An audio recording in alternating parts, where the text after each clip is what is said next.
Derek Nance has been eating raw meat for more than 14 years. He used to have insane gut issues, tiredness, he was sick all the time. Then he went on a raw carnivore diet and he fixed all of these issues. And he's been eating this way ever since then, approximately 14 years ago. He has a wealth of knowledge about this way of eating, this way of life. He slaughters his own animals.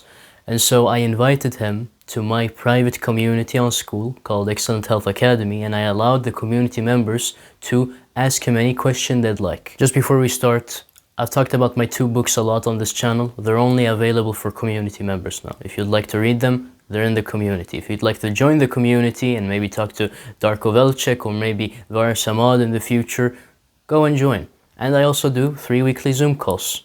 And there are a bunch of exclusive videos as well, and exclusive articles. And the people are really nice there.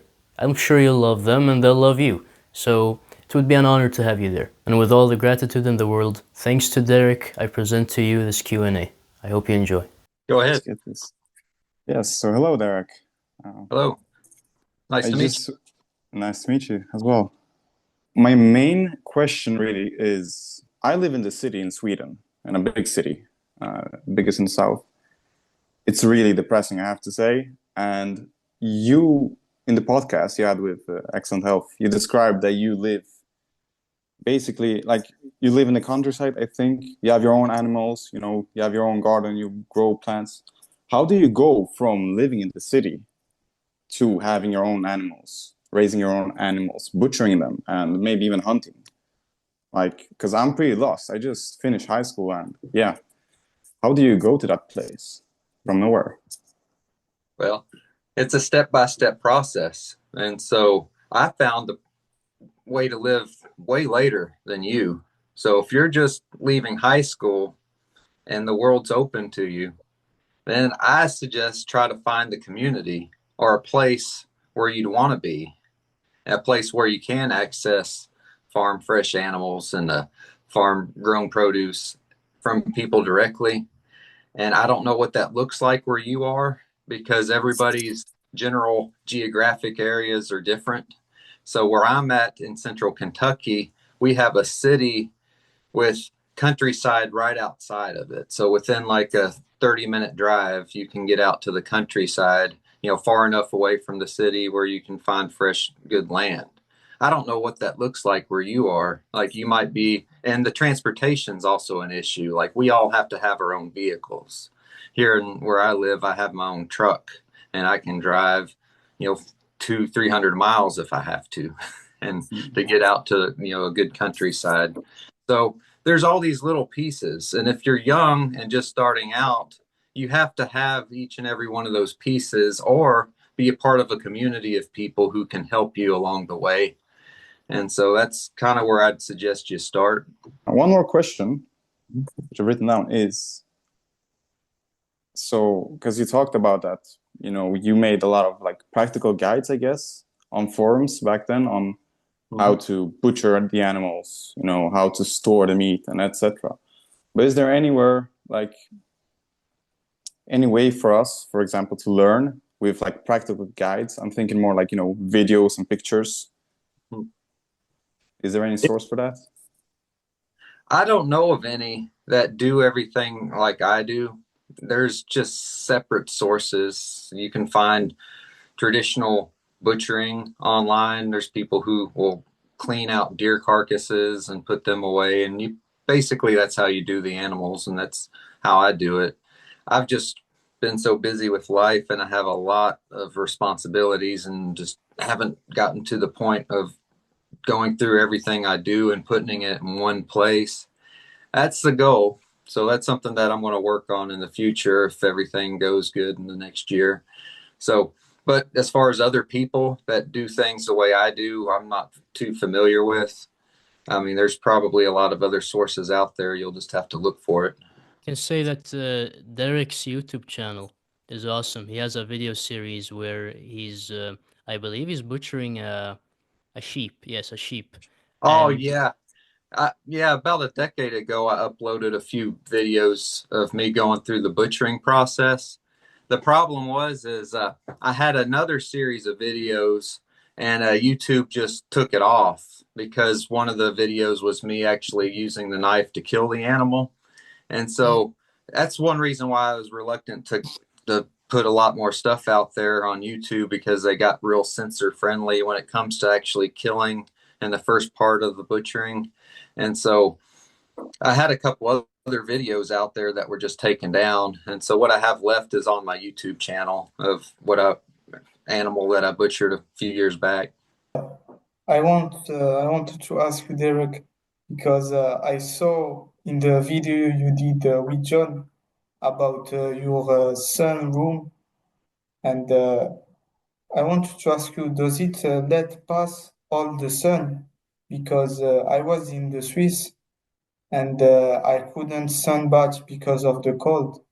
But do the room kind of, you can heat it and then get all the sun from, but does it pass the glass good? Yeah, it does. I'm not sure to what degree mine does, because we have a roofing material, and some of those building materials, and probably in Sweden too, they have UV protection. So they filter out varying degrees. There's some of the materials that will filter out over 90% and you can't get anything. And then others just are slightly opaque, and they filter out, 10, 20, 30%. It depends on the building material. And so you just have to see what kind of sunroom you're trying to get sun in. And there's other options out there. Like I've seen people, I think videos of people up near Sweden, they'll like dig a little box in the ground and then they'll put like a little plastic tarp or something over there and build up enough heat where they can sunbathe even when there's snow all around them.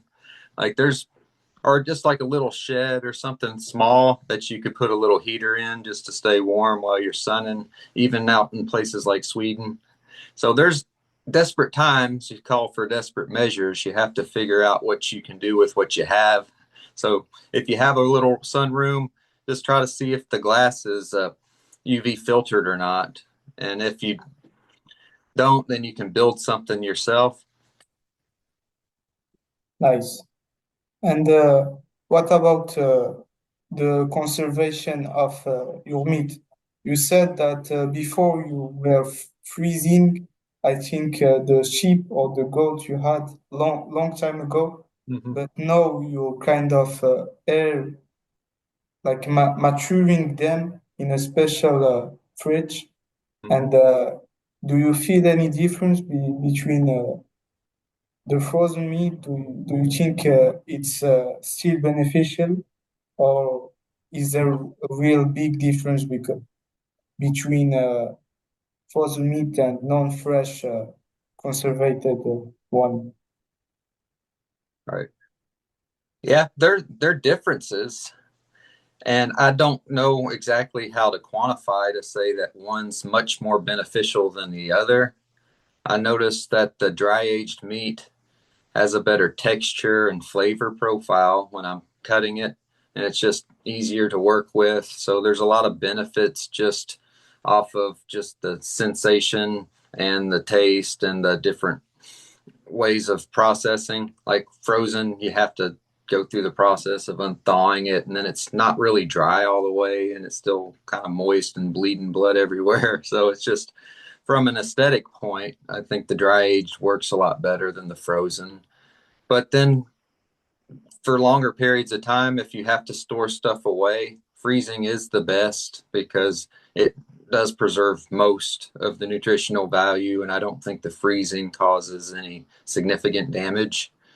It's just the dry aging has a better flavor profile, and it's just more convenient for me and what I do. And in the video, you said that you had very digestive problems, but right now, did you heal like you eating only meat? Yes, only like product that came from your sheep, like the bone marrow, the organs, and everything.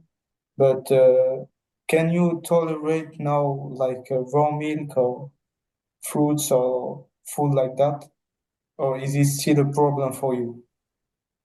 Uh, it's still a problem, but it's not as much of a problem as it was. See, I had such food intolerances. I could not eat, cooked meats or even things like dairy and wheat and grains. All that just completely wrecked my digestive system.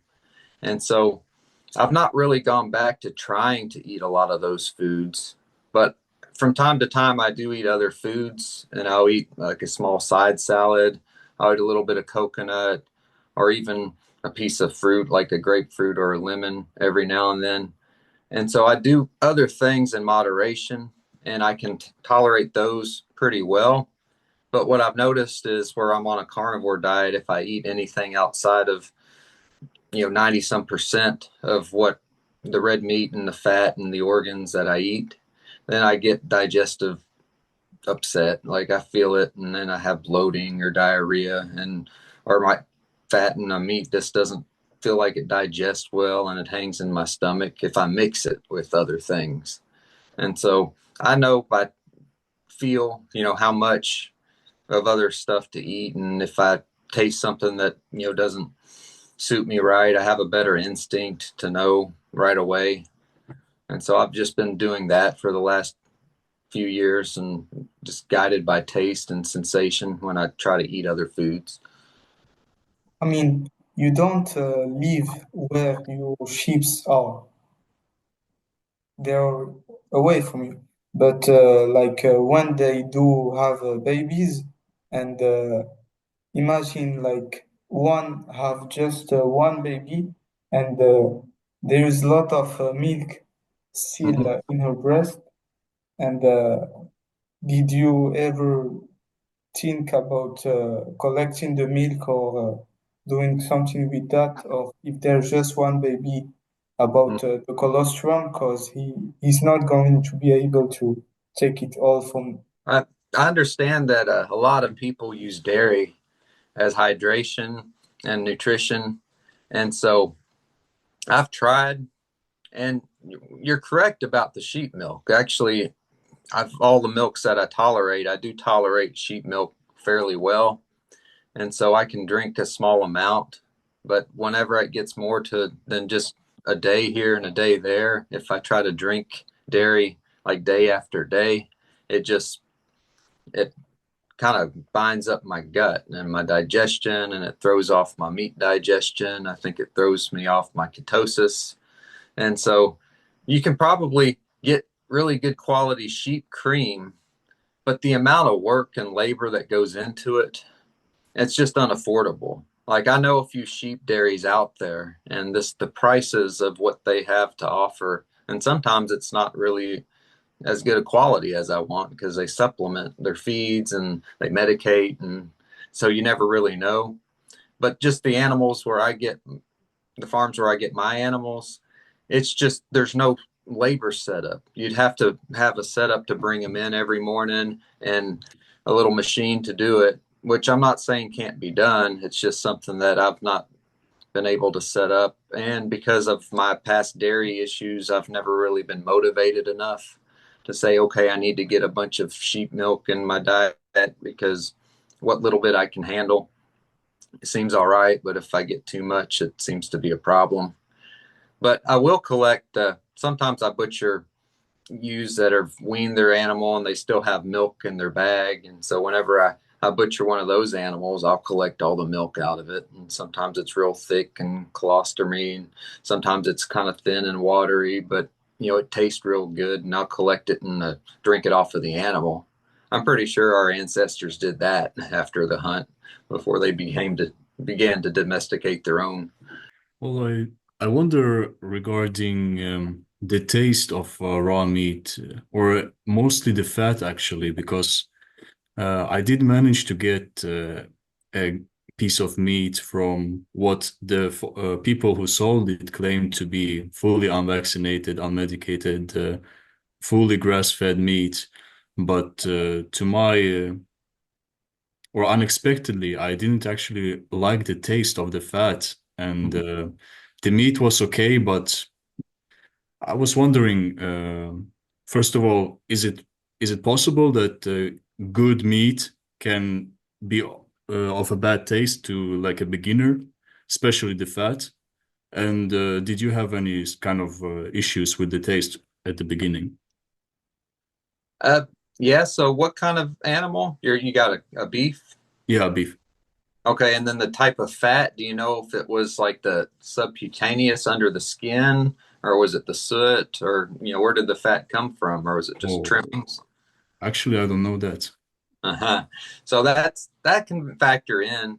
Sometimes Mhm. if they got leaner animals and then you get the fat that's right under the skin, it can kind of have just a gamey taste because it's where the body, excretes a lot of stuff, and it's just if it's not got enough fat build up, then yeah, it can kind of give a off taste, even if it's a somewhat healthy animal.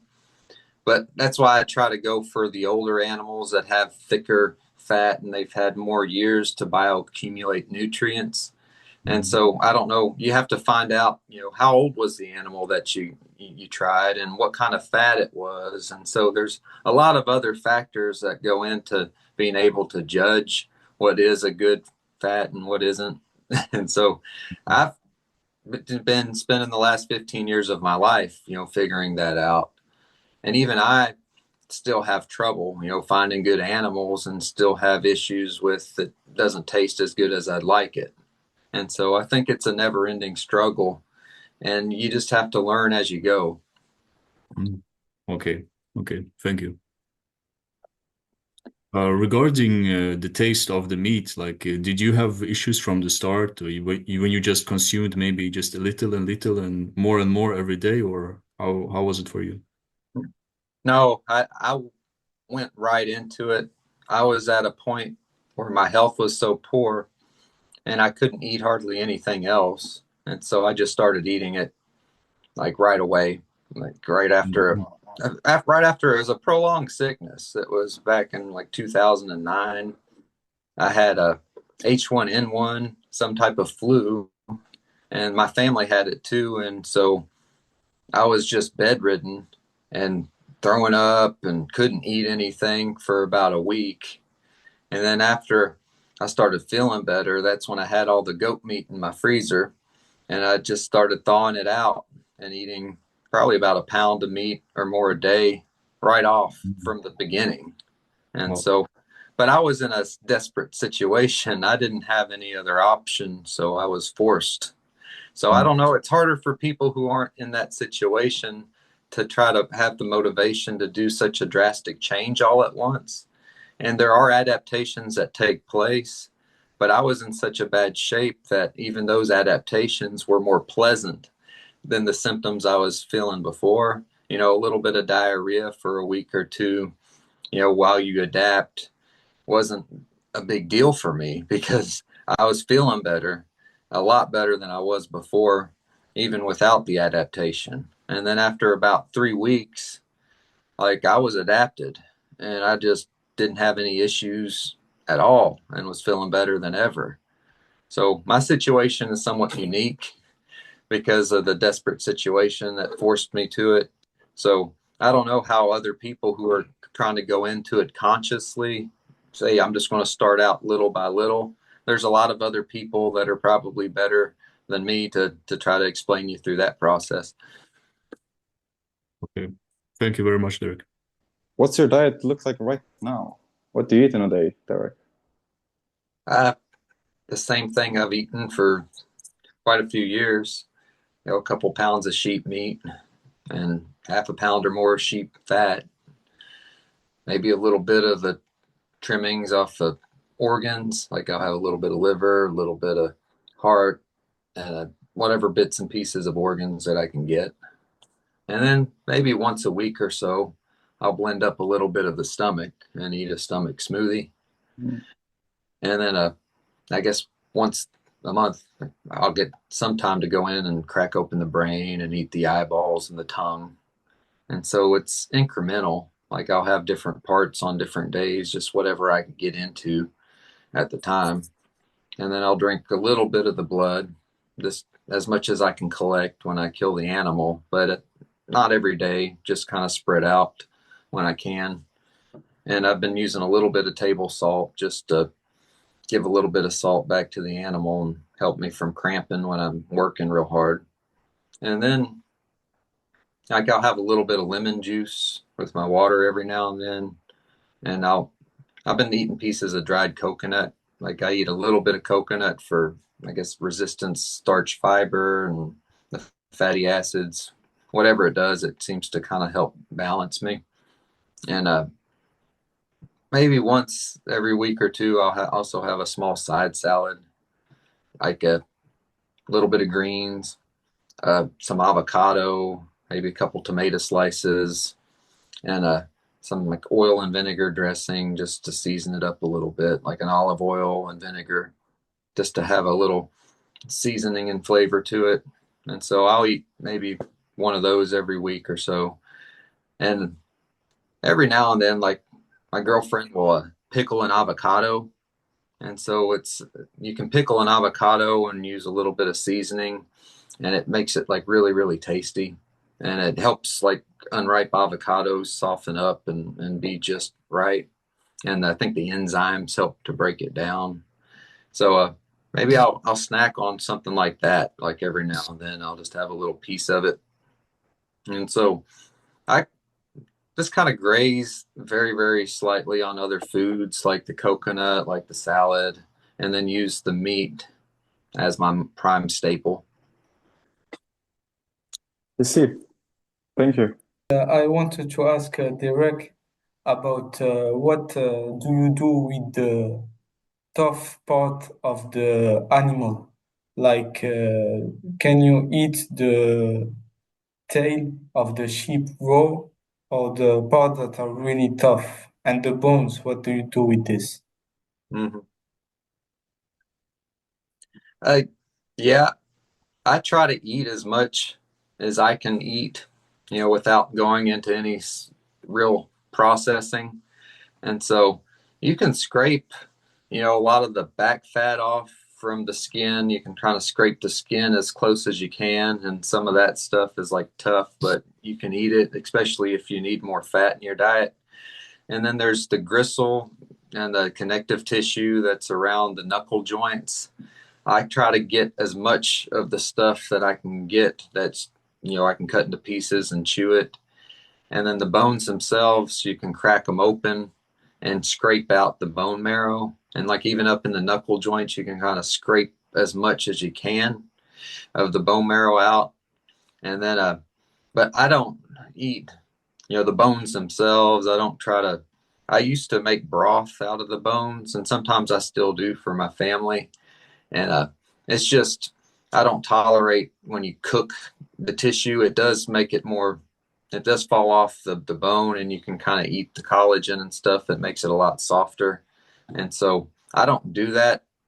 I'll drink some of the broth every now and then, and I don't even do that as much anymore. But that's something you could think about doing. I don't think there's anything wrong for the most people out there to eat, bones that are cooked and a little bit of bone broth, and you'll get the collagen and the connective tissue, especially if you're trying to economize and get everything you can off of the animal. And so I try to eat as much as I can raw and try to crack into the bones and scrape as much of the marrow out. But the cooked bones, that's another issue. That's something I've experimented with. And sometimes I'll feel good with it. Sometimes I'll feel like, I don't know, that feeling when I get too much cooked protein in my stomach. And it's very slight, and I'm very sensitive, and I'm kind of maybe overreactionary. So if it's something that you're not really dogmatic about being raw, then yeah, and you can get some of these knuckle bones and stuff real cheap from butcher shops. Like sometimes they'll throw them away. And so like you can start slow roasting things in a crock pot to get at the meat that you couldn't get otherwise. I think that's primarily why the human race may have started cooking, but some people speculate that, yeah, you get the bones and the stuff that you can't, gnaw on with your teeth without breaking your teeth. Like our ancestors learned how to boil in skins, and they could boil bones down in skins. And in the long winter months, they could have the broth and they can eat the bones. the little connective tissues that would soften up. And when you're feeding huge clans of people that are always on the verge of starvation, I think cooking in that way was the best way they found to be able to digest and nearly 100% of the animal. And so they'd have no waste. So I think that cooking was really started out of economy more than nutritional benefit. It is just the best way to economize the use of the entire animal by the tribe. Yes.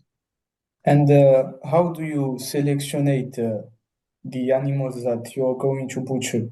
Do you always go for all the sheep or mutton, or do you sometimes butcher like young the sheep or the mutton that just are birds, they just came out of the sheep? Uh, I don't typically try to butcher younger animals because they don't have the fat content and the maturity of the meat. Like it just usually doesn't taste as good for me. I need something But that's what about when they just are on the sheep milk, like the young, they only drink sheep milk. Mhm, It's kind of different. I feel their meat is kind of different. Do mhm. you think it's just because of nutrient content that is lower, or is something because the what they eat is totally different, and I feel like they don't have any kind of toxin, or even if the animal is very healthy, Mhm. it's something. All right. Oh yeah. So if the mother animal is healthy and feeding it the milk, those are very delicious animals. And I've had a few. And what I'm saying is they're just not rich and fatty enough in their tissues for my nutritional needs. But the quality, as far as that goes, of the animal, and if you're not on an exclusive high fat diet, I mean, yeah, those are pretty good options. One of the best tasting cows I've had was a calf, and these halal butchers, they do it that way. Right after they're weaned, they'll butcher these bulls, and they're real young, but the flesh is really tender and it's tasty, and it's actually quite good. Yeah, It, the organ in the Swiss, like the nobody eats the bull liver, but the calf liver is like really pricey because it's different. oh yeah, the bull liver. Like, see, when the bull, I guess it breaks down its testosterone and its other, hormones. It's just gives that liver a very strong taste. And so, like, yeah, you can have a very gamey, strong taste with a bull liver. And depending on how the bull's raised, and if it's not 100% healthy, that liver might taste awful. And so, like, I've had a lot of bad cow livers, even cows that are supposedly raised naturally. I just whatever it is, they'll build up a strong flavor in it. The older animals do, but on the other hand, there are some animals that I've had that are older and healthy, males or females, that still have a good tasting liver. So I think it's so hit or miss. And there's so many urban legends about farmers, who've had bad gamey tasting meat, and the memories of that they put on the rumor that all animals past a certain age have a bad taste, or something's not right with them, and you should only eat the really, really young animals. I think there's a lot of myth, but half truths. Animals that aren't raised healthily, as they age, they do bioaccumulate and they do become, less quality. So there's a little bit of truth in that, but I think it also depends on the source and where you get it from. And if you're getting them from like a street vendor, you don't really have the evidence to know, where it came from and what are the other factors. And so it's really hard to tell.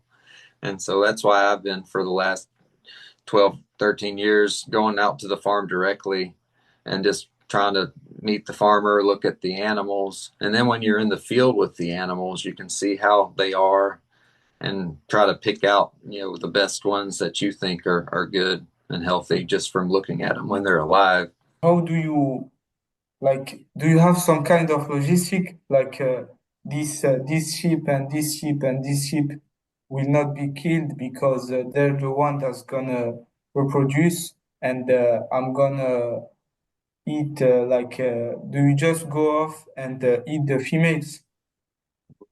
Yeah, this is actually questions that have been asked probably since before, our time, our history, like the ancients that would breed these animals, to domesticate them to begin with, they would always ask those questions of which one do I want to keep and take with us and save for the next season.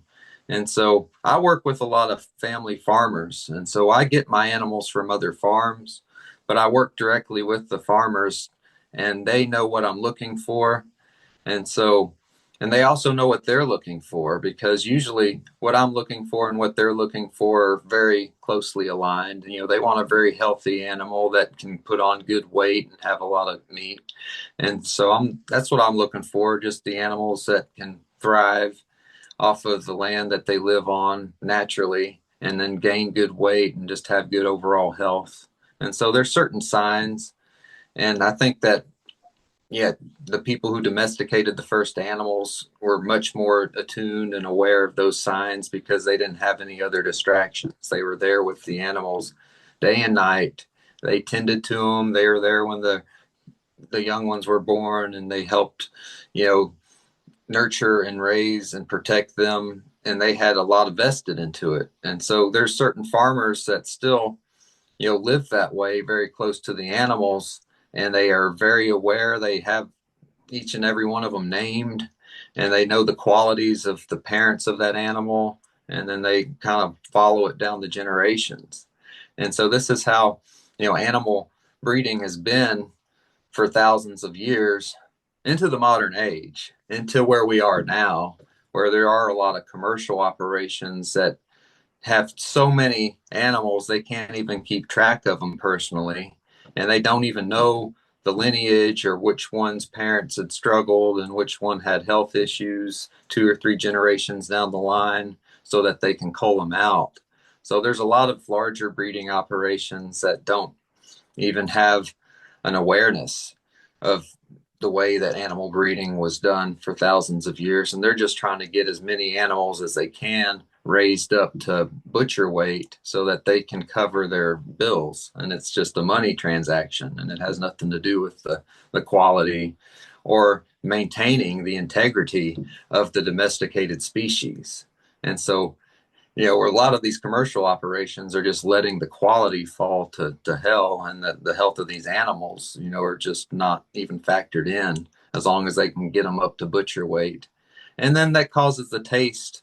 And that's why there's so many people, I think, where I live today that just don't like lamb or sheep, because they're used to eating the commercial ones, and they're used to eating, this factory farm stuff. And so I'm trying to encourage more people to go back to the traditional ways and having, more small family farms that go into the natural animal husbandry, and where they're living close enough to the animals to witness them day and day and have to take care of them very specifically depending on whatever the animals need. And so that's very, very expensive and time consuming compared to commercial farming. And so there's not very much incentive for most farmers to do this. And so what we have to do as consumers, be able to encourage those farmers to do that, and to call out the benefits, and to say, if you can raise them this way, there's people like me that will pay a little bit more, to offset the extra cost. And so they have to be assured that they'll be able to at least make what they put into it. And that's not easy to do. And even people who try to do it the right way, they still can't make it work economically. Do you feel sometimes some difference between female and male meat? Because I live in Morocco, and we don't eat the female meat. Like, it's always used for milk until it dies. So I don't know. I was in Switzerland last time, and but I think maybe I ate some cow's meat, but I don't know if there's some difference in between, something like that.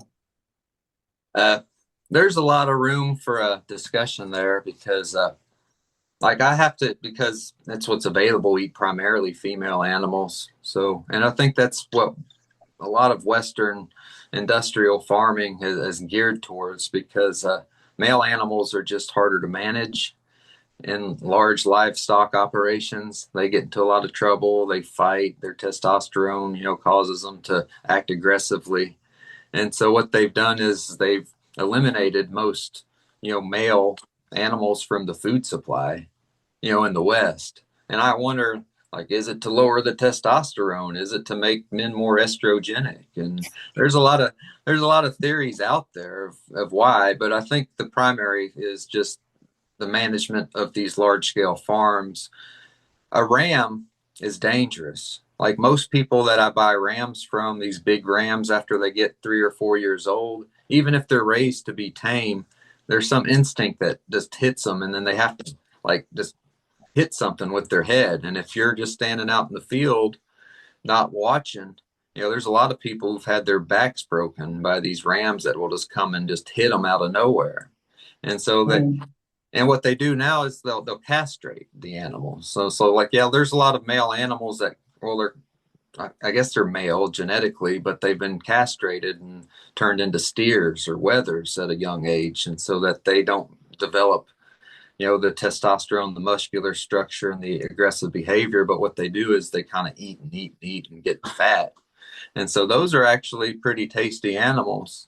And so, they can do that in a lot of large scale operations, but still, like as far as intact male animals, like there's not that much on the market. But what I found is when I do eat like a big ram that's intact, that's full of testosterone, that likes to butt, I can feel it. Like I'll feel a testosterone boost, and I'll get my appetite, and I'll start eating more and more and putting on pounds of muscle, and I'll feel really good and really strong. But what I've also noticed though is if I eat too many, like if I eat one or two, try to eat three in the row, like I get some type of testosterone overload. I really just feel it. And I don't know, whatever it is. And I'd say, well, no, maybe it's time to balance back down. It's hard to explain.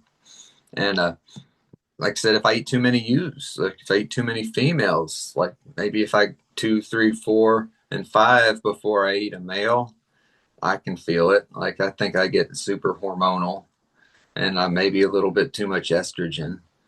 But because I don't take in any other xenoestrogens, and I don't eat, a lot of these plants with these proteins and these other things, I think that naturally, we're able to handle, whatever hormone level and whatever gender the animal is. I think that we're designed as human beings to assimilate that and to make that, part of our diet naturally. But yeah, ideally, I think you'd be able to do to one. You'd be able to like have a male, have a female, have a male, boy, girl, if you wanted to balance things out. Or if you want to be like the liver king and just eat testicles, day and night and big male animals, then you might be able to go down that path. But I can't guarantee you'll like where it ends. But, more power to you, whatever you want to do. And so I think there's a lot of room for personal choice if you have a choice. But like where you live in Morocco, maybe they don't think that way. But if you can get a hold of, a good, healthy, quality female animal for less money because there's less demand, it might be something that you can do. I mean, it's kind of something like ethical. Like they don't, it's like if a butcher sell a female animal, it's like he has no money or something like that, because why would he do this, you know? Yeah, because the females breed and they keep the females to breed the other animals. And yeah, and then they sell all the males off real young and try to get a lot of money off of that. But sometimes they have too many female animals. Sometimes the farmers just need to sell a few, and there might not be anything wrong with them. And so, yeah, if you could find a few of those, it might be able to be more affordable for you to eat, a lot more meat. And then, go back and forth and see what you like better. Like once you learn, the difference. Then you'll know if you like the females or the males better for a, long term, or if you want to do what I suggest is just try to switch it up, not have and not go off of gender. Like that's the thing. Don't just use gender as the guide. You really look at the animal and to see if it's a healthy looking animal and if it has really good qualities, or if the other animals that you've had from the same place, taste good.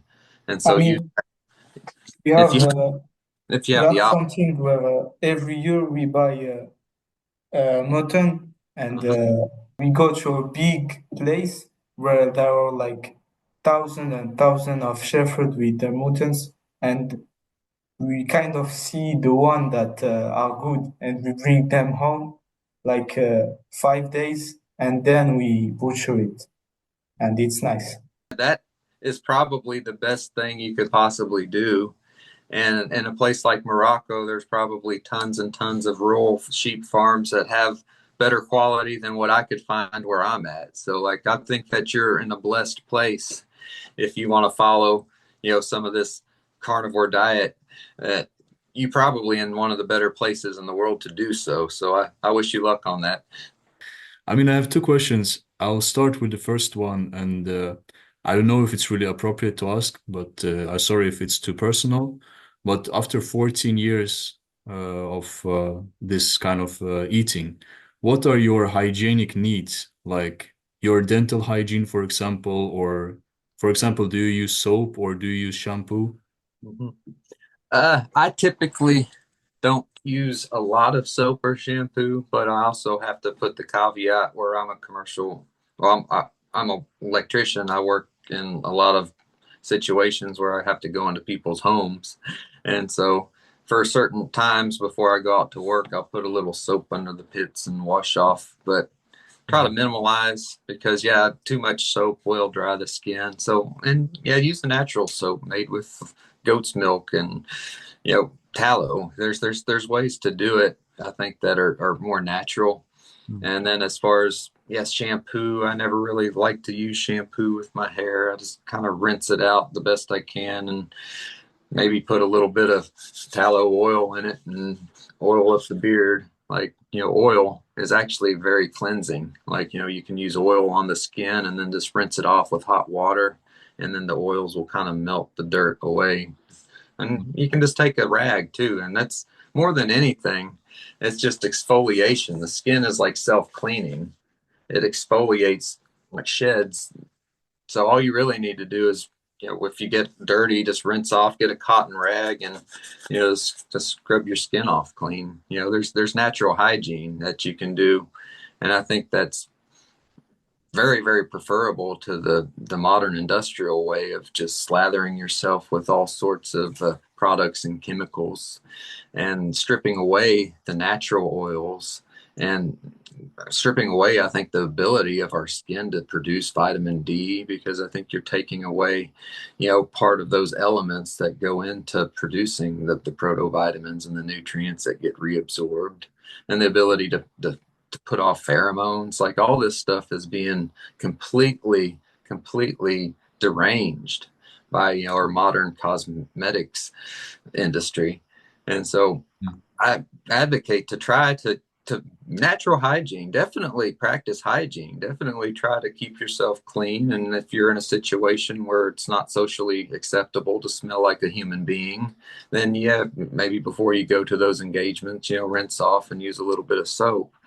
But don't make it an obsessive compulsive part of your life to where at this time every day I got to do this shower routine and this product here and that product there. If you're doing that, I think you're doing something wrong. There's a lot more to do on this world than to sit there and see what kind of product for this part, what part of product for that part, how do I pluck this in a certain way. And every now and then I take a little nose hair trimmer and I'll go up in my nose and trim my nose hairs, stuff like that. It's natural hygiene. I think it's, part of being in the civilized world, and it's a good thing. It's a good thing to not have your nose hairs flying everywhere, or even sometimes hairs grow on the back of my ear, and I'm like, well, it kind of looks wild. But other than that, like, yeah, I don't think you need to go into having this really intensive product line of cosmetics and all these different day-to-day routines. Like I think I might go through my beard with a clipper like once a week and like a little edging and shaving. And so, but I try to minimalize that. And I think by doing that and also minimalizing the time that I spend for food prep, because the diet that I use, I just kind of cut and go.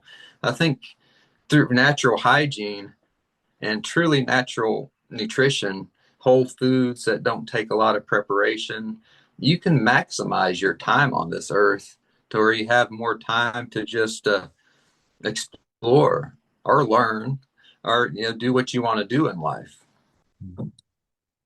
What about dental hygiene? Oh yeah, you mentioned the teeth. Yeah, see, I just I don't brush, or if I do brush, like in the evening, like I will floss if I have bits of meat in my teeth. I have a floss, and I also have a water pick that I'll use every now and then. And so for anybody who hasn't learned about the water pick, I think that if you have food in between your teeth and you're just trying to get things cleaned out, but you don't want to go through the routine of brushing or using toothpaste, you can get a little water pick and just physically spray out, whatever food bits stay in your teeth. Early in my diet, I realized I could chew connective tissue. So like after the end of a meal, like sometimes some of the knuckle, meat and stuff will just build up like collagen, and you can chew it like gum. And I think it'll kind of polish and clean the teeth. And so I did that for a while. And also just the act of chewing, because a lot of people on this diet will eat like really small pieces of meat or ground up meat. And so they really don't chew. And that act of chewing in of itself strengthens the blood vessels. I mean, then the muscle tissue where the teeth actually attach to the jaw, like it thickens that tissue when you actually chew, like, and not just like little chew back, like gnawing and ripping and doing stuff that our ancestors would do, actually working that mouth and jaw to where you strengthen the underlying structures, and that keeps the teeth, nourished with blood. And then that can help remineralize, especially if you're just eating meat and not too, sugary foods and not having all these corrosive acidic foods in your mouth. It'll actually allow your teeth to heal and you won't form cavities. Like I haven't had a new cavity since I've started this diet. Like I've had a few old fillings that I've had to have like redone because I just wanted the mercury out of my mouth. Like when I was younger, I'd eat a standard diet and I'd brush my teeth, twice a day, and I'd do flossing and I'd do mouthwash and all the stuff that they recommended when I was a kid, but I also ate a bunch of junky food. And so I think that what they recommend, for dental hygiene is not necessary, and especially not necessary on a natural diet where you're not constantly putting corrosive foods into your mouth that will dissolve the dentine. If you're just eating natural, like animal foods, raw foods, it doesn't have that corrosive effect internally or externally, because a lot of times the teeth are really just a window into the overall bone health. And so if your teeth are dissolving and getting cavities, then probably your bones are weak, are getting weaker too. And their cardiovascular structure. They say the dental health and the heart health are like one and the same. And so these are all indications of health, and good health and bad health. Go back to Weston Price. I gotta give him props, for the work that he did in the early 1900s as a dentist, just noticing the health of the individual and how it's reflected through the health of the teeth, and how all these indigenous people didn't even own a toothbrush, and yet they, didn't have cavities. And so you can go down that field of inquiry and learn a lot about the overall health by, your dental health, and the necessity for all these products like toothpaste and toothbrushes. I don't think it's necessary if you know about natural hygiene, just keeping your gums clean. And so, yeah, I use a water pick, but also would oil pull before I learned about the water picks. And so that's the other thing you can do as well, like a little teaspoon of coconut oil, and just really just swish it between your teeth and like that muscle action too. Mm. Just draw it through your teeth and it activates, your salivary glands. It mixes with the oil and then it goes through the teeth in between the cracks and it dissolves out any plaque or anything that might be in between the teeth. And so you can do that. And so those are my basic recommendations. I was wondering, Derek, you personally, if you only had access to, let's say, a vaccinated animal who has not been grass-fed, would you eat it raw? And what parts would you leave out, if any? If I had a vaccinated animal, but it was still grass fed, It was not fully grass-fed even. also it was vaccinated and it's Yeah. not good. So you're talking about the typical animal that they have now at the markets. Yeah, pretty Yeah. much. Yeah. So yeah, I don't know. Like I've had to make those decisions before and I never really liked it. So and it's hard to say what exactly is worse, the feed or the vaccinations. Like a lot of the grass-fed animals that I've eaten, come from these farms where they'll give them a vaccine at birth, but then if I eat them 2 or 3 years later, like how long is a safe period of time before you're like, okay, the vaccine, all that contamination, it's been 3 years, it should be cleared from the system. Even if there's some type of lingering genetic damage on the animal, it's hopefully it's not going to transfer through the meat. Like, yeah, I can go down that thought and say that, okay, as long as enough time has passed. I don't think that I would recommend getting an animal that was just vaccinated, within the last month or 2 months. I think 60 days is what the typical FDA regulations are when they use a dewormer or an antibiotic or some other type of pharmaceutical drug. So, like, if you can say the animal's been clean for 60 days, then I say, okay, if you don't have any other options, maybe the organs are safe to eat, just go off of taste and instinct and make sure that, everything else feels healthy with it. And so, but like we can't always know. Like we're not allowed to know exactly when the last application of a drug to the animal was. And on the other side is the feed, like the grain feed. Maybe I'm not opposed to a little grain feeding. If it was done like it was done 100 years ago, where there was these almanacs where they tell you, you feed a little pound or two of organically grown corn, to your farm animal in the months before butchering just to fatten it up a little bit, that would be fine. Absolutely fine. And it created, wonderful animals that were well tasting and healthy. But they don't do that anymore. Like there's very few operations that do that. And when I was working for a butcher and a processor, some of the best animals that I've found, and he found too, he was in the field his whole life. He grew up butchering animals since he was a child. And he's, yeah, the best animals are these animals over here from this farm. And then you find out that the guys there grow their own corn and they feed their cows their own corn, you know, 60 days or so before the slaughter to fatten them up. And yeah, they might get a vaccine when they're younger, but they don't get constant updates. So if you had a cow like that might have been vaccinated as a calf and then fed on a farm that didn't use the genetically modified grains, it's probably good. It's something that you can compromise with. And so there's operations like that out there. But then there's other operations that will feed the processed soy or the discarded brewer's grains and GMO corn and other types of silage that just come from suboptimal forage. And that goes into the animal, and you can almost tell by the taste that it's not good. When it gets to that point, and if you have enough experience, you might not even know exactly what that animal's eating, but you can go off of the taste because you've had enough experience. Like, that tastes like the brewer's grains or the soy protein. That soy protein's wicked. Like, all the animals that I found that eat a lot of that, they'll have these little spots on their livers. And it's been shown in lab studies, the animals that eat the GMOs, they got these little tumors and spots on them. And I'm like, yep, I'm seeing that in the farm animals. But you can't, it's anecdotal, and there's not really anywhere you can go to blow the whistle on it. I think it's fairly common knowledge. They just allow it to happen because it's business as usual.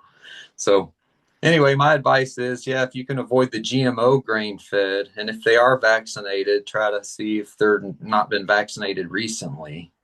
And so if you can find out, that information, I think it would help you more in making your own choices. Okay, thanks a lot. Let's see here. So Anna had a question. Can you see it in the chat, Derek, or do you want me to read it for you? I don't see anything. I'm not looking at the chat. Okay. So she's been eating raw meat and some roots and some fruits for almost a month, and her period is late. Do you have any, knowledge about why that might be? I'm not a midwife. I don't know if I have a lot of experience in that field, but I do have a lot of people that I've talked to over the years. So there's a lot of dependence or variables. What kind of roots, what kind of fruits, and what kind of meat? Like there's all these different questions. Like if you're, so I guess I'd have to have those questions answered before I can know if there's anything I could recommend or things to avoid. Like just generally speaking, are you getting enough sunlight? Are your circadian rhythms balanced, or is there any like exposure to other hormonal influences that could alter it? And maybe, just maybe, like you're going through a healing process. When you drastically change your diet, like just imagine what that does to your hormones. And not only that, there's probably some type of genetic feedback within the womb itself whenever there's some type of immunological change. Maybe it's telling the womb, like, there's something going on in this environment. Maybe we can't have a baby now. And so it's prolonging that period until you get things settled out. And so this is the way I kind of see things. But, without knowing all the little factors, I can only speak in generality. But I could imagine if you made a drastic change to your diet and you're eating all types of new things, like it's very possible that it would infect your menstrual cycle because the body's saying there's too much change going on. We're not ready to prepare to have a baby until we have everything balanced out again. So, I mean, that might help. At least I hope it does. Yes, so I want to ask Derek, what do you do with the wool of the sheep and the mutton? Do you use it or and the horns also? Do you kind of care about all of this, or you just get the meat? Mm-hmm. Yeah. For the most part, I just get the meat because, like I've explained in a lot of the other questions, like for me, a lot of this diet and a lot about what I do, it's about managing and mastering time so that I do the least amount of work for the most amount of gain. So for me to pick up an animal, take the day to drive out, pick it up, take it back, spend a few hours butchering, processing, cleaning up, that takes about an entire day. And so a day that I can't work or I can't make money or I can't spend time with the family or do whatever else I want to do. But that's a minimal amount of time to spend, to gain that much food. And then I can keep that food for, 3 weeks or so. And that's most of my food. But when you're talking about a skin, like having to process a skin, which I've done, and I've used like there's a pressure washer technique that makes it really, really fast to at least get the skin clean. But then you got to salt it and you got to let it dry. And then you got to put some type of conditioner on it and work it in with a pumice stone, or there's mechanical things you can do now. But with that work in and of itself, just for a skin, it's like 3 days of work. So like one day to get all the meat, and for a skin that might not even be worth more than a day's labor. then I have to spend 3 days labor. It's just never worked out. Like as a hobby, like when I had a little bit of time, I did finish out a few skins that I have for rugs, but I don't really use a lot. Yeah, I don't use it for a lot of other things, because for me it was just about, having the time to do what I want to do and work and make a good living. But if you like sheepskin rugs, or if it's something that other people in your family, like, they're great for gifts. Like if you had, when your family does do the butchering, if you could get a few people to help you out, and that's where a community comes in play too. Like where I'm kind of doing it on my own, there's not really a culture of it here. There's it's not a helps you up the social ladder. Look at this beautiful sheepskin rug. When you're living in the city, not too many people, it's not very impressive. But if you have a culture of people, and that you butcher the animal with, and it's part of a family gathering, then if you could get the rug and keep it, and keep that memory of it, and remember, that's the year we had this festival, that's the year that so and so was born. You can gift the sheepskin to the newborn of the next generation, and then they can use it as a baby blanket. There's things like that you can do that I think our hunting and gathering cultures did. It's just I don't have that culture. It's not with me here. So like, these are old arts that I'd love to see revived, and I'd love to see people be able to preserve the sheepskin and use them instead of like synthetic carpeting and other types of materials. And but I do use it. Just most of it goes into compost. Like I have a big compost pile, and then I let my chickens. So what I'll do is I'll leave the skins out, and the chickens will eat the bugs. The bugs will come and try to eat the skin, and then the chickens will come and pick the bugs off of it. And then whatever's left, I'll either put in a burn pile and like burn over my garden for nitrogen, or some of them I'll put directly into the compost, and then let that hair and that wool mix into the compost. And sheep wool is one of the most nutritious amendments to the soil, because it kind of aerates, and it's organic, and it breaks down slowly and releases nitrogen into the garden.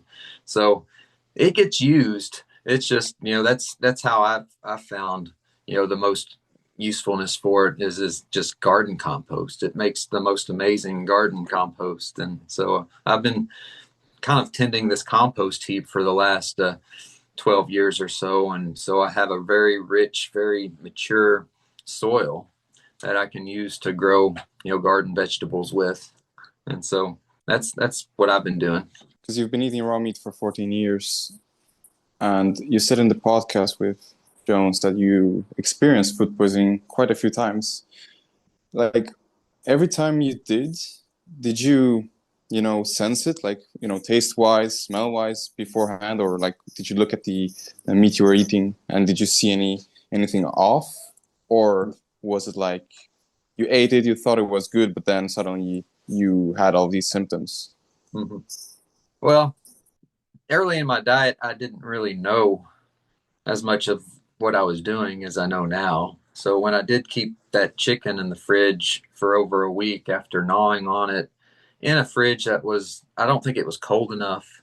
Like it just wasn't working properly. And then it was in the back with a bunch of other foods where probably some type of cross contamination happened. And so when I was eating it, it didn't taste the best. It was starting to turn, but I've had stuff that started to turn before too, like red meat. Like I can eat it if it's been off for days, and like homogeneous with the high meat, there's no problem with it. And so whatever it was with the chicken, I think it was something just specific to poor storage, maybe even a quality issue, because I wasn't quite sure about it 100%. So there's all these other issues that go into it. But yeah, the taste, once you've eaten this way for long enough, I think you can kind of learn to avoid it by taste. And sometimes, I think we just have to go through it in order for our bodies to learn. So like whatever that purging process was, and it was an immunological a transformation. It purged out, my tissues, cleaned out whatever it was that I ate that my body didn't like. And then, I healed from that. And then for whatever reason, I haven't had it since. And my primary reason is I'm very careful. I'm much more careful about the chicken I eat now. If I'll eat a piece of chicken every now and then, but I want to make sure it's extremely fresh and there wasn't any opportunity for it to be cross contaminated. So, that's what I've been doing, and I don't know about any issue whatsoever with red meats. Like since in my entire time eating this way, like I'm trying to think, like I've had bad quality meat, but it's not the same as food poisoning because for whatever reason, like I've had meat that's not as good, and I'll eat a little bit of it, and then maybe 2 or 3 days later, I'll start to feel a little off and feel a little sick. And then I might have a little bit of diarrhea and a few days of not wanting to eat anything. And then it'll pass. But the type of, food poisoning where it's just onset, like I ate something bad and I'm really, really sick, like that doesn't happen. Like I don't recall it happening except for that occasion. And maybe there's been a few other occasions, like I said, I've eaten something and it's not gone right with me, but I've not become like ill to the point where I've had diarrhea for consecutive days and then bedridden and can't keep anything down.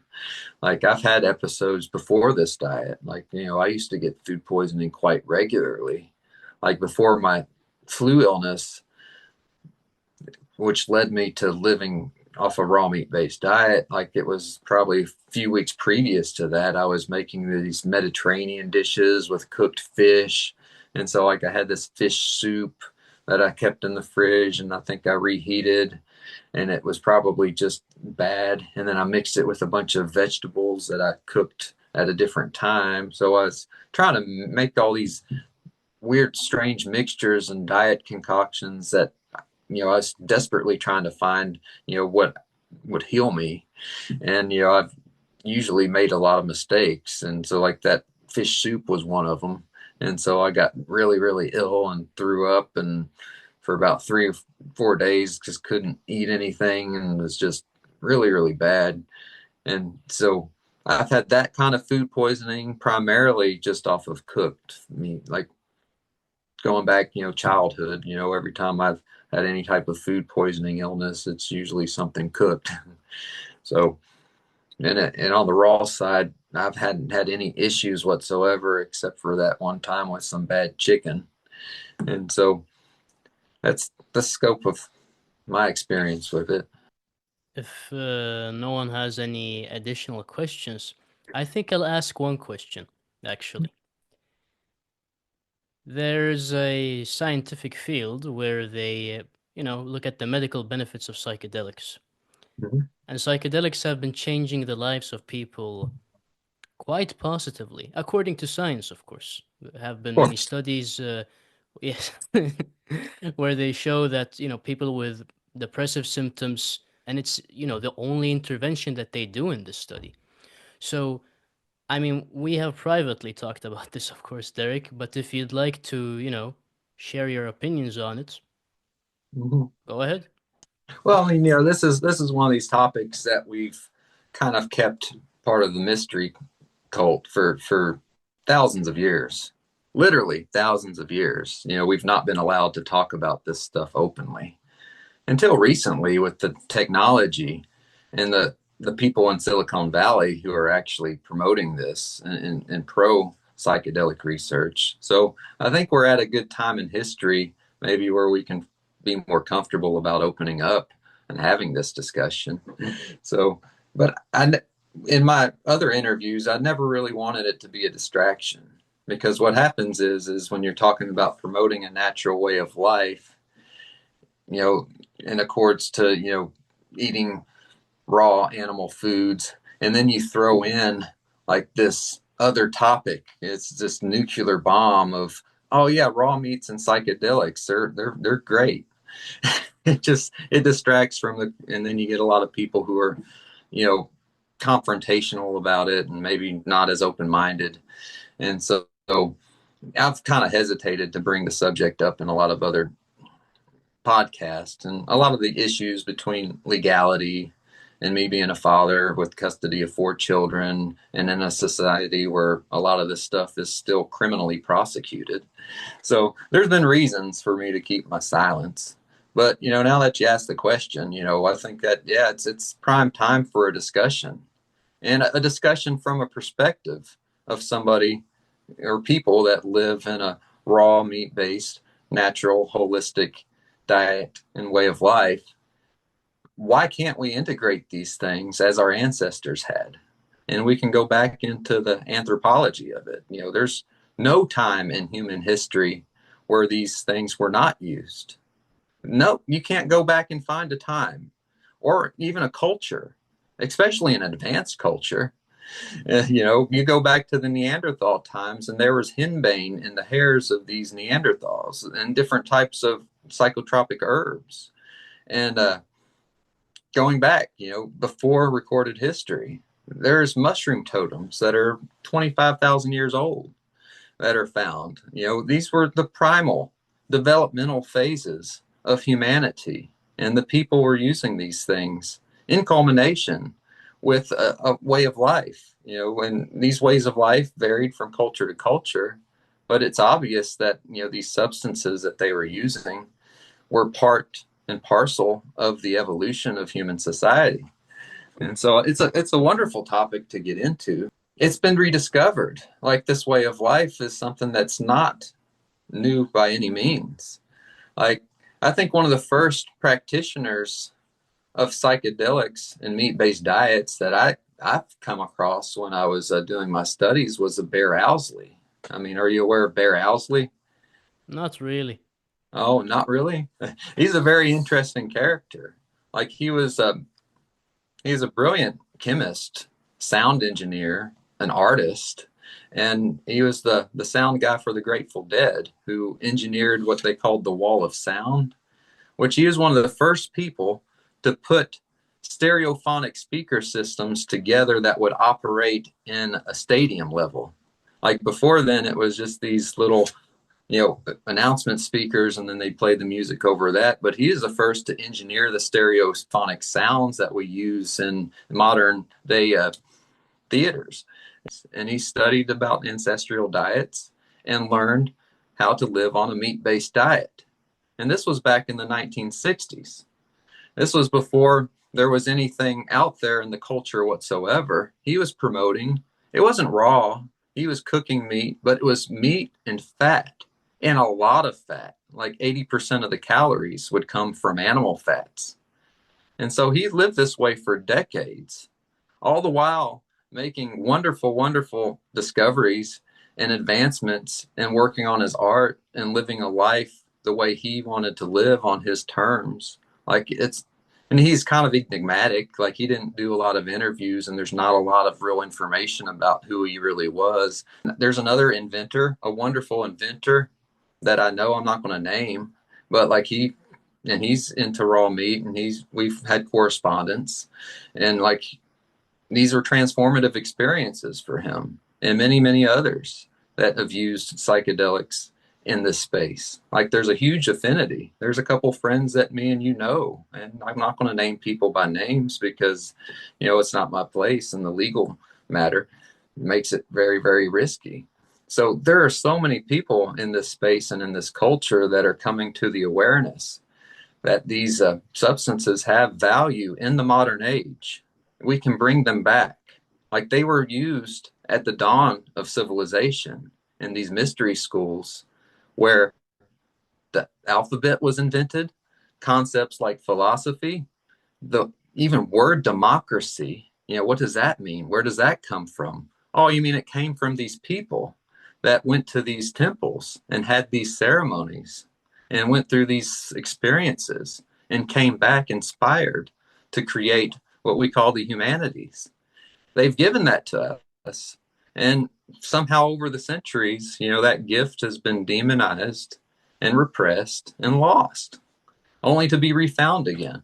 And so we're finding it again, on a cultural level. It's maybe not widespread and mainstream, and maybe it never was. And maybe that's why it was always called the mystery. The mystery was something that, well, I think it goes back to some Greek word that meant a closed mouth. It was these closed mouth festivals that they would gather. Some of the most brilliant and wisest and noble people from all over the area would gather once a year. And whether it was the Druids at Stonehenge or the Eleusinians, in ancient Greece, like these different cultures, these Siberian reindeer herders, when they would do their ceremonies, like they would all gather once a year. And whatever it was they got out of that, they got a culture, a unity, a feeling of being a part of something better. And so they got that cultural experience from going through these ceremonial rituals. But part of the mystery was you don't talk about the mystery to the uninitiated, because even if you could, even if you could talk, there would be no way to truly convey the experience itself to other people who hadn't lived that way. And so what would happen is you'd be misinterpreted. You'd be maybe even demonized. You who've been on this other side of this experience that's forbidden, and many cultures that do forbid it, criminalize it. Maybe there's a reason why they called it the mysteries, and why that even the philosophers like Cicero, who were there and said it was one of the greatest gifts to humanity ever contrived. But he didn't go into details. He didn't explain exactly what it was.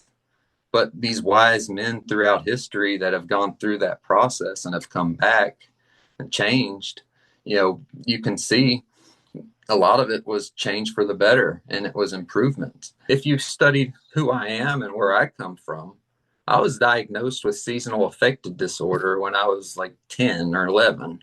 I had a seasonal depression. I had a history of upper respiratory infections, and I was treated with antibiotics. And those things can really, really wipe you out. And what they do is, especially if you're a child and you're getting upper respiratory infections and ear infections, and you're given a high power antibiotic, and it really wipes out the serotonin producing bacteria in the gut, which limits your ability to produce your own neurotransmitters, that causes areas like in the dopamine production to go down, and the ability to regulate your serotonin through the circadian rhythms is completely inhibited. Like, so if you have that low level, and almost everybody does, like have some type of low level neurological imbalance because of the nature of our world we live in and what we're exposed to. Like, there's no doubt in my mind that the majority of these people who are exhibiting signs of depression or signs of anxiety, signs of some other type of underlying imbalance, whether it's physical or psychological, I do not differentiate. I believe that the mind body is connected and that these distinctions are artificial. I think that there's a lot of people that could benefit from an integrated approach. I don't believe that you can take psychedelics and just give somebody who's completely unbalanced, living a toxic way of life, and then hope for some magical transformation. That's completely unrealistic. But what you can do is what a lot of these shamans and practitioners have done is you take the person on a journey. And the beginning of that journey is maybe a fast to clean out. Those healing properties will not be maximized if you still have serotonin reuptake inhibitors or whatever medications or drugs or even chemical, pollution in your body. So let's clean that out. Let's go through, several stages of purifying and changing your diet and way of life. Then you introduce, a sacrament under supervision. If you want to do it in a medical situation, if you're seeking this for medical help, this is just my way of outlining how a study could be done. Like, if there's anybody out there that's willing to do this kind of work, you can do it. I mean, I don't know if you're aware, but when it comes to psilocybin, there have been very good studies done. I don't know if you're aware. Andrew Huberman has an entire episode on the topic, and he's you know, he's not far away from the modern medical establishment. He doesn't go against them, you could say. Right. He tries to be very careful in terms of saying anything against them. Although he is sort of on our side in some ways. He has said that phones will lower sperm count. Even showing such a study is, controversial when considering what we're dealing with. But no, he has an entire episode where he's showing all these studies done on psilocybin. So they exist. They exist. Yeah, I know.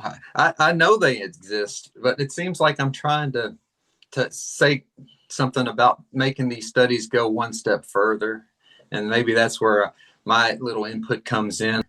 But what I'm saying is, for those people doing those studies, I think you could have even better results if you integrated, this type of raw foods, animal-based diet into a lot of at least into the study.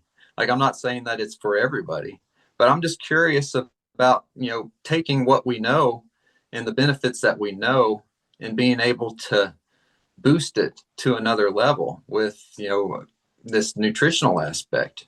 And with that said, thank you, Derek. All right. Hope I didn't go on too much about it.